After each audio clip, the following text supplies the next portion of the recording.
colocar o microfone assim, senão ninguém me ouve. O meu gato me anda loucamente no fundo. Tô aqui me arrumando, porque hoje vou para a terapia já já.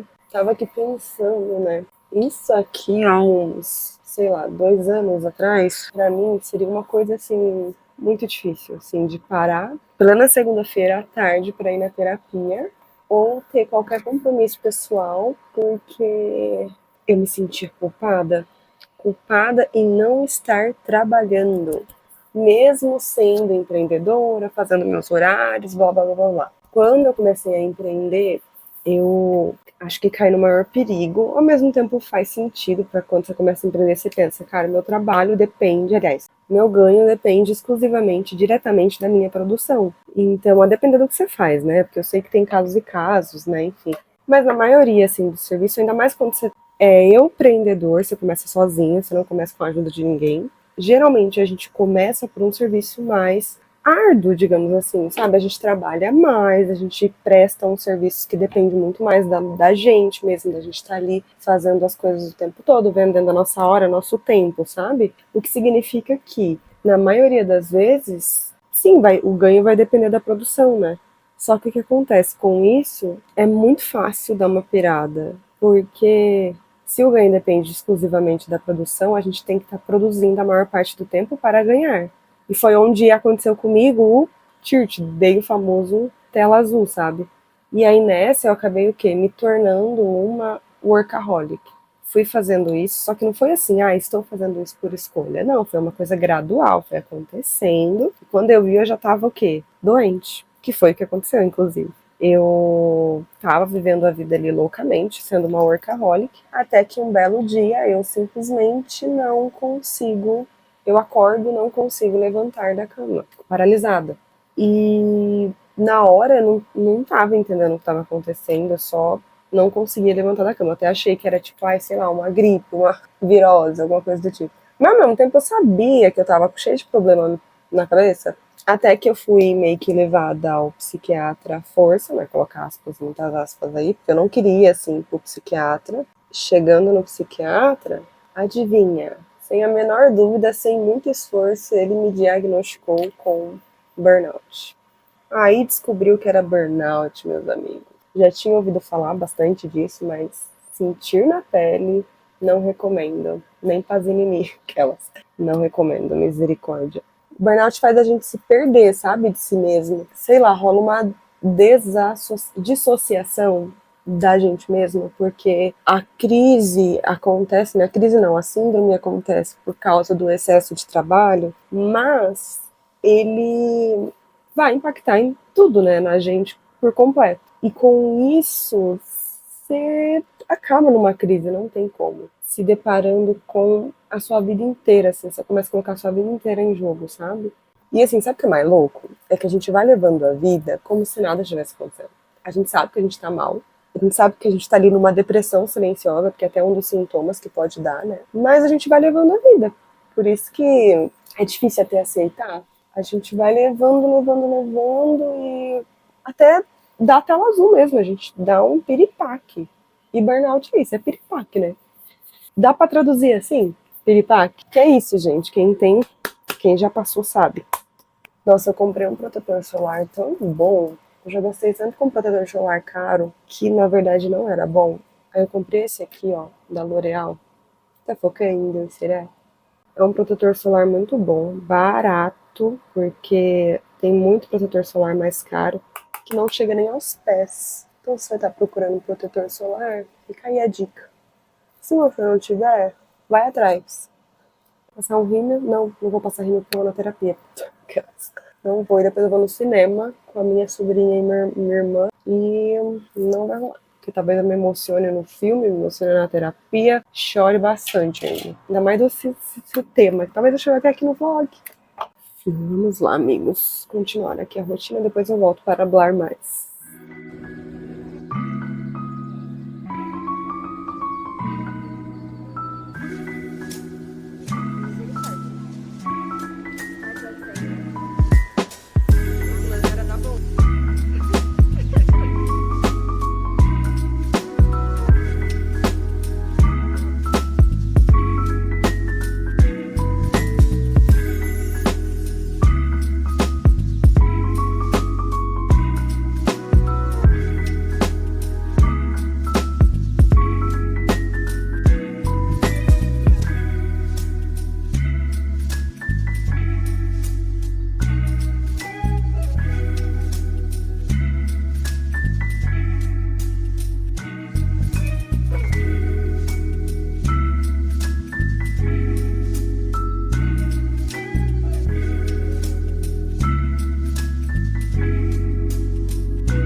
Tô aqui testando ângulo, luz e tal, porque eu vou gravar um vídeo agora. Inclusive, vou até fazer uma coisa nova. Dessa vez eu imprimi roteiro. Nunca fiz isso, foi a primeira vez. Eu sempre falo muito no feeling, assim, sabe? Não que eu vou deixar de fazer isso, porque o estilo que eu mais gosto de vídeo é esse, e o que eu mais me sinto confortável. Tava falando e meu vídeo foi cortado por uma ligação. Inclusive, coloquei no modo avião pra ninguém me ligar. Enfim, aí por mais que eu sou a pessoa que gosta de gravar sem roteiro e gosta de fazer tudo no feeling, eu decidi testar. Vamos ver, vou tentar, vamos ver se vai. Eu vou finalizar esse vlog, que não ficou meio um vlog direito, porque, na verdade, ficou do jeito que eu queria, porque eu não queria que ficasse uma coisa muito longa, e o objetivo foi falar sobre o assunto que eu comecei a falar no início do vídeo, que é o burnout. É um assunto que eu já queria falar em algum conteúdo, e eu aproveitei pra fazer nesse estilo mais vlog, pra bater papo mesmo, sabe? Que eu queria falar batendo um papo.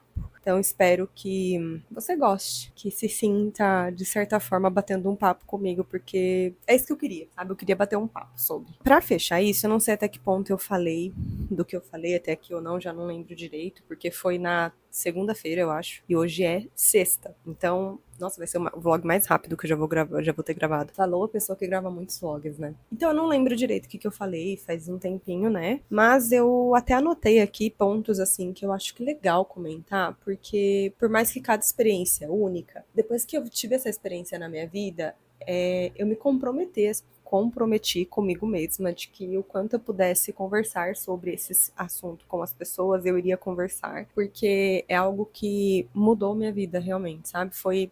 Eu não gosto do termo virada de chave, mas se eu puder, sei lá, quando eu penso assim, em viradas de chave que a gente teve na vida, cara, pra mim isso foi uma das principais coisas que já me aconteceram, assim, porque eu sou uma Daiane depois de ter tido essa experiência, sabe? Antes eu era uma Daiane, agora eu sou outra. Completamente diferente. Tipo, tudo mudou. As minhas prioridades mudaram, o sentido da vida pra mim mudou, o significado que eu dou pras coisas, tudo mudou. É uma experiência que é mais do que um estado, né? A gente está ali no burnout, quando a gente está passando por aquele momento, a gente está no burnout, mas é mais que um estado. Eu não sei nem se eu vou conseguir explicar aqui, porque quem teve sabe o que eu tô falando, e quem não teve, que bom. Espero que você nunca tenha. Mas que eu anotei aqui, né? Coisas assim que eu acho importante comentar, porque quando eu me dei conta que eu estava, como eu tinha falado antes, isso eu lembro que eu falei, eu não percebi, demorou pra eu perceber que eu estava naquele estado, né? Até que precisou de médico, de diagnóstico e bonitinho e até quase forçado pra eu me dar conta. Porque o que acontece é que às vezes ele vem muito sutil e você tá ali vivendo a vida, você tá cansado, você tá exausto, mas você tá vivendo a vida. E às vezes você não percebe que você tá passando por um episódio assim. Comigo foi assim. Eu não percebi de imediato, inclusive demorei pra tanto descobrir quanto aceitar. Eu achava que era só um cansaço normal, porque cansaço, eu já tava com a experiência de ter cansaço por anos na minha vida. Eu comecei a trabalhar cedo. O meu primeiro emprego formal foi com 16 anos, só que eu comecei a trabalhar muito antes disso. Com acho que 11, 12 anos eu já tive emprego de babá ali. Então assim, eu comecei a trabalhar muito cedo na minha vida. E meio que o estado de cansaço era normal, porque eu sempre estava cansada, porque eu sempre estava trabalhando, estudando, fazendo mil coisas ao mesmo tempo. Então era um território conhecido, por isso que eu acho que eu demorei pra aceitar também. Outra coisa, eu me senti fraca. Eu me senti fraca quando eu descobri. E é ridículo, assim, hoje eu acho ridículo, mas é real. Porque estando desse jeito, a gente fica muito vulnerável, né? E eu pensava, nossa, eu não aguentei o baque, eu não aguentei trabalhar e estudar, não aguentei. Tem gente que consegue tantas coisas, por que que eu não aguentei? É ridículo, eu sei. É ridículo. Mas a gente faz isso. A gente fica se comparando o tempo todo com as pessoas. Mas essa cobrança aí da gente dar conta, né, é ridículo também, porque eu acho que, inclusive, é por isso até que eu peguei um rancinho eu vou chamar de coach, mas não são necessariamente só coaching. Na real, eu acho que são coaches ruins. Não gosto de falar mal de ninguém, de profissões, mas tem gente que faz a profissão de um jeito tão que acaba ridicularizando a profissão. Eu acho que é o caso dos coachings. Eu não acho que o coaching em si é ruim, mas por causa de profissionais ruins, o coaching virou uma coisa pejorativa, virou uma coisa ruim. Mas eu não acho que o coaching em si seja ruim, não. A ciência por trás, eu não sei se eu posso chamar assim, mas enfim, os estudos por trás têm fundamento, são interessantes, são camadas, assim, muito interessantes, mas por causa de profissionais que misturaram todas as coisas, acabou se tornando uma coisa ruim. E eu tô falando desses profissionais. Se tratando desses profissionais, cara, eu peguei ranço. Desses profissionais eu peguei ranço. Que é aquela coisa do... Eles criam, ajudam, contribuem para uma cultura de trabalho extremo, de workaholics, de pessoas cansadas e que precisam continuar dando o melhor de si, o máximo de si. Você tem que dar conta. Enfim, você sabe o que eu tô falando. Então, por causa disso também, acho que isso no mundo do trabalho é uma das coisas mais difíceis que a gente lida, principalmente a geração millennial aí, que vem com esse peso já de ter que trabalhar muito pesadamente, né, e dar conta de coisas assim, absurda. E a gente cresceu aprendendo que o trabalho árduo é aquele trabalho que dignifica. Ai, gente, isso só por si só dá uma conversa boa, né? Inclusive, parêntese aqui, nesse sentido, a gente tem muito que aprender com a geração Z, viu? Eu acho. Joguei e saí correndo. Ah, mas por que a geração Z não trabalha? Cara, fala pra mim, você que tá aí na casa dos 30 ou mais que 30, se você não tomou um remedinho, pelo menos já na vida. Um ansiolítico, um antidepressivo, um Zolpidem pra dormir, alguma coisa do tipo. Fala pra mim. Difícil. Se você não tiver, você é um privilegiado se você nunca tiver tomado isso aí. Um pelo menos, tá? E o que me levou pro burnout? Como tudo que eu já falei aqui, como acho que não é uma surpresa para ninguém, mas a cultura desse trabalho, né, excessivo e por a gente crescer com isso impregnado na cabeça e que a gente só se sentir bom, digno, se a gente fizer assim, fizer dessa forma. Isso foi uma das coisas que mais me levaram a esse estado, porque eu cresci com essa ideia e que eu não culpo nem um pouco meus pais por isso, jamais, porque eles também aprenderam dessa forma, inclusive eles passaram por isso também, sofreram também, mas a gente poderia entrar em tantas problemáticas, né, porque até politicamente falando, mas eu não quero entrar nesse mérito aí, quero, enfim, deixa abaixo. Mas deixa eu colocar meu óculos. Não sei como que eu tava conseguindo ficar sem óculos até agora. Infelizmente, a gente tem um cenário ainda muito difícil no meio do trabalho. É até que uma das coisas, inclusive, quando eu decidi me tornar, assumir, né, como orientadora de carreira, uma das coisas que me deixava preocupada de entrar nesse meio é que eu tinha muito medo de ser confundida ou até me comunicar erroneamente ou ser mal interpretada, de soar minimamente aqui numa pegada meio coach. Eu não gosto de falar dessa forma, porque é o que eu falei, fica parecendo que todo coach é ruim, mas não é. Eu tô falando daquele charlatão, aquela pessoa do trabalho enquanto eles dormem, sabe? Quando a gente fala de carreira, é um território delicado nesse sentido, porque a gente tem uma construção de carreira, coletivamente falando, né? E as construções de carreira, trabalho, esse mercado, esse mundo, elas estão muito ligadas a essa coisa do trabalho pesado e muitas coisas aí. Então era uma preocupação para mim ser da área da carreira, falar como uma profissional orientadora de carreira, que vai orientar profissionais para o mercado de trabalho, mas ao mesmo tempo eu também penso, né, que é uma forma até da gente falar sobre esse assunto aliás, uma oportunidade para a gente trabalhar esse assunto e levar para o mais possível da proximidade da saúde. Não sei se eu falei certo, mas enfim. A gente tentar puxar e falar mais sobre o aspecto saúde no trabalho, sabe? Quanto de gente a gente vê adoecendo por aspectos que estão ali enraizados, né, na forma como a gente age, na forma como a gente aprendeu socialmente falando, coletivamente falando, e até ali eu sei que tem muitas raízes políticas, econômicas, enfim, eu não quero entrar nesse mérito todo. Nossa, tá ficando muito chato essa conversa, né? Mas não tem como, né? A gente acaba...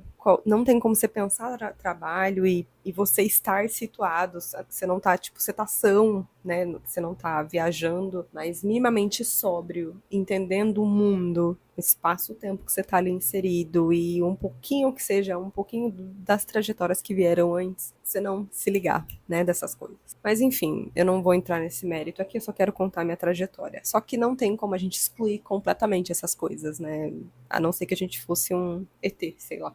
O que eu quero te chamar a atenção é que as coisas que me levaram foram muito sutis, porque eu fui colocando coisas ali, acreditando em crenças que foram construídas de forma coletiva e de muitos anos, assim, na minha cabeça, desde pequena e tudo mais. Coisas que eu fui só reproduzindo, e acabou que eu fui parar em cenários e contexto onde eu tava muito louca, trabalhando loucamente e virando uma workaholic, até achar que sucesso pra mim era... Eu queria muito atingir o sucesso, e o sucesso pra mim era muito ligado a esse perfil workaholic, ser uma pessoa que trabalha demais. E eu não tô dizendo aqui que é fácil você não trabalhar demais, porque ter esse cenário, né, essa rotina, essa vida de não ter que trabalhar demais, é até impossível pra muita gente.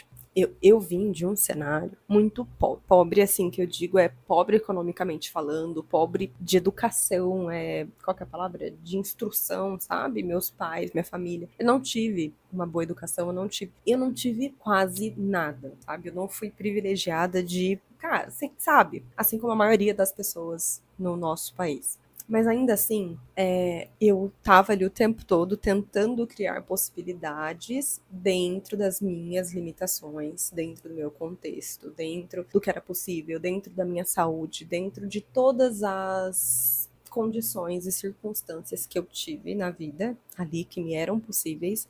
Eu fui criando micro estratégias, primeiro, para sobreviver, segundo, para sempre tentar viver uma vida ok, sabe? Uma vida que eu falava assim, não, eu consigo sobreviver até eu conquistar mais isso aqui, depois mais isso aqui, sabe? Eu não tô falando aqui na pegada de, sei lá, cria o impossível pra você. Não, nunca acreditei nisso, sempre fui muito cética em relação a essas coisas e não me arrependo, porque eu acho que se eu fosse iludida assim, eu estaria pior. Talvez o burnout teria chegado antes, não sei, enfim. Mas o que eu quero te dizer é que eu sempre criei possibilidades dentro de um contexto muito difícil, de contextos muito difíceis, mas de forma muito racional, de forma muito sóbria, sabe? Eu sempre fui muito sóbria no sentido de eu sabia do meu contexto, sabe? Nunca foi algo ilusório, nunca acreditei em coisas muito impossíveis, nunca fui iludida nesse sentido. Eu sempre fui criando possibilidades ali para eu conseguir trabalhar e conquistar minimamente ali independências,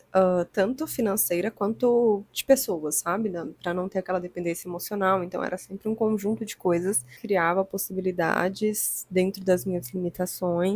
Ponto é que eu estava sempre tentando me tornar cada vez mais um ser pensante, no sentido de questionar a minha realidade, questionar as coisas à minha volta, sabe? Não só simplesmente aceitar. Às vezes a gente vai enraizando coisas. Aliás, a gente só vai aceitando coisas que já estão ali enraizadas na cultura, na sociedade e tudo mais. Finge que nada tá acontecendo, fecha os olhos, ou então balança a cabeça e continua. Às vezes a gente precisa, entendo, não dá pra gente questionar tudo, brigar o tempo todo, problematizar tudo. Às vezes tudo que a gente precisa pra fazer, pra sobreviver, a questão de sobrevivência, a gente ignora algumas coisas. Porque também não dá pra a gente fazer tudo, né? Enfim, antes eu já tentava me tornar um ser pensante no sentido de questionável, enfim, questionar tudo. Mas depois do que eu tive o episódio do burnout, aí, meu amigo, aí eu fiz isso 10 vezes mais. E vou dizer, é muito bom, tá? É muito bom. Parece cansativo, mas na real não é. Quando a gente questiona as coisas e a gente entende que a gente não precisa se submeter a coisas que não fazem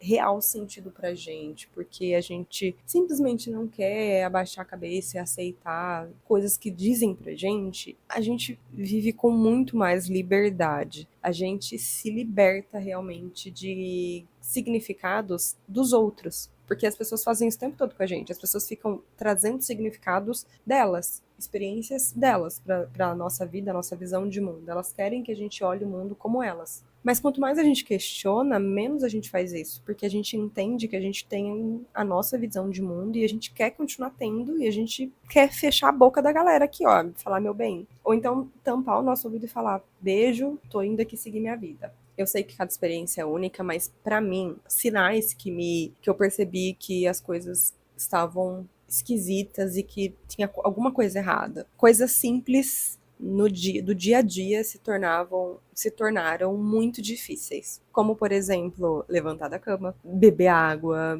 fazer coisas que me davam minimamente saúde, comer No caso, eu que trabalho com o computador, né? Ligar o computador, falar com pessoas. Gente, eu peguei pânico de falar com pessoas. Sem falar das crises de pânico. Deu também. Tive muitas crises de pânico que eu aí desenvolvi, a ponto de, tipo assim, andar na rua e achar que tem alguém atrás de mim me perseguindo. E eu sei que pra uma mulher que anda na rua é difícil de qualquer forma, né? Às vezes você nem precisa ter um burnout pra ter medo. Eu sei.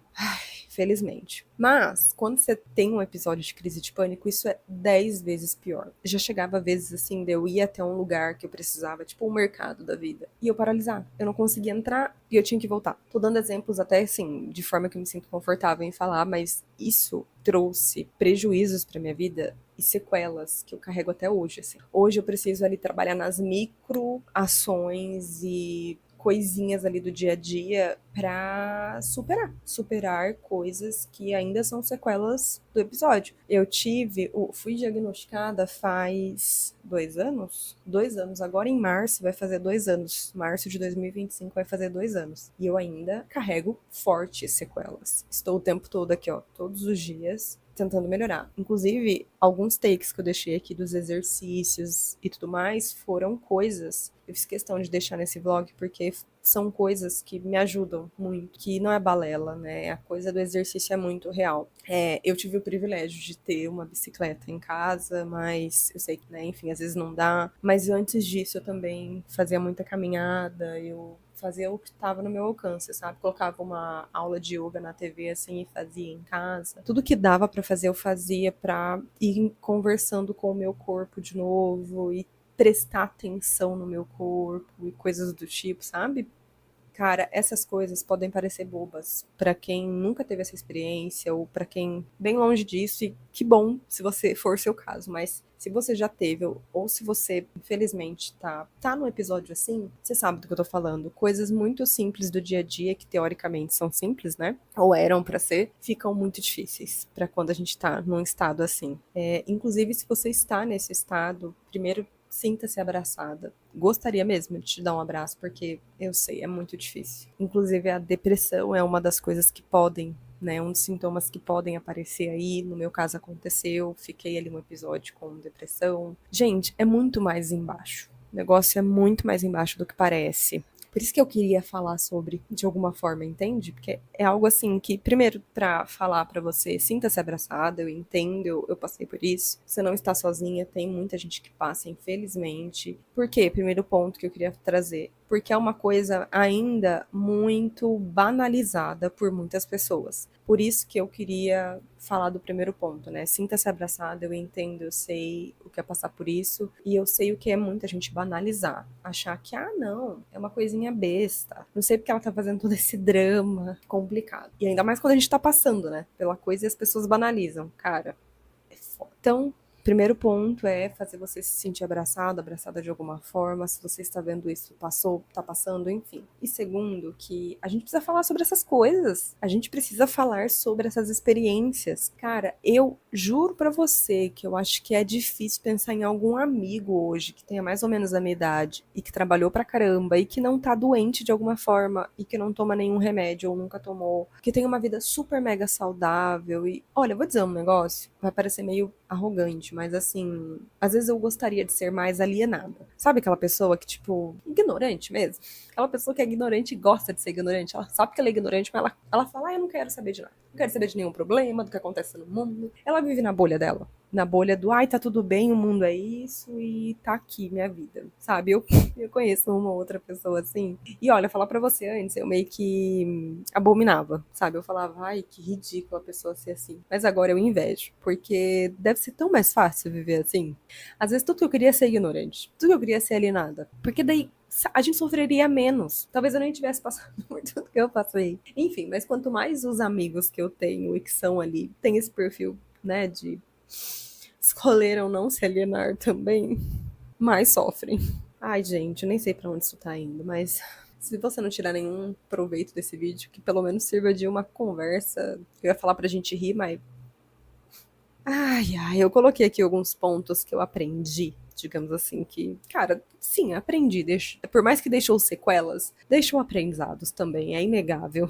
só o fato de eu já estar, como você bem viu nos takes aqui, conseguindo fazer exercício, isso por si só pra mim é uma grande vitória. Uma grande vitória mesmo. Você não tem noção. Você não conseguiria, você não entenderia.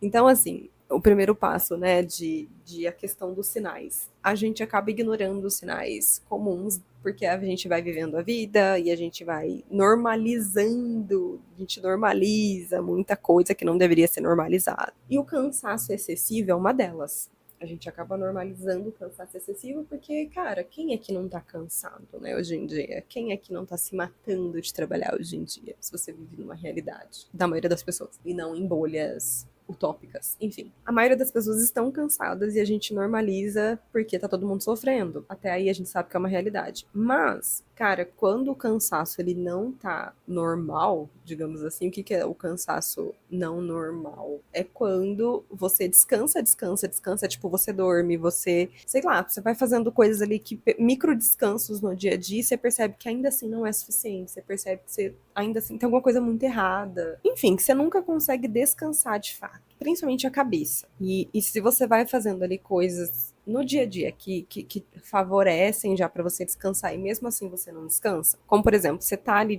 tentando diminuir o uso do celular, que é uma das coisas que cansa pra caramba, né, a nossa cabeça, deixa a gente mais ansioso e tal. Você tá se alimentando ali minimamente ok. Sabe, você dorme bem, não sei, alguma coisa do tipo. Se bem que o sono é um bom sinal, viu? Pra você ter noção, quando eu descobri, né, fui diagnosticada, fazia 20 dias que eu não dormia. Eu não dormia, eu não tô exagerando. Pra não falar que eu não dormia totalmente, eu dormia tipo 2 horas de sono, o máximo que eu conseguia. Eu passei 20 dias seguidos assim, sem conseguir dormir. Foi uma das coisas assim que foi o maior sinalizador, inclusive. E quando o médico soube, ele falou: tá aí, né, querida, é o sinal. Um grande sinal. E foi uma das piores experiências que eu já tive. Gente, é ruim demais. Eu tava vivendo como um zumbi. Realmente como um zumbi, sabe? E foi horrível. O corpo, a vida vai te trazer sinais. Seja a falta de sono, seja alguma coisa assim, a falta de descanso no sentido de parece que eu faço coisas e eu nunca consigo descansar de fato, eu tô com a cabeça muito louca, muito pirada. Cara, procura um médico, marca um psiquiatra. Eu sei que às vezes não é possível, mas procura o mínimo recurso possível ao seu favor, sabe? Eu sei que às vezes até a saúde, né, não é acessível para algumas pessoas, mas converse com amigos, procure informação, talvez você precise mesmo de ajuda.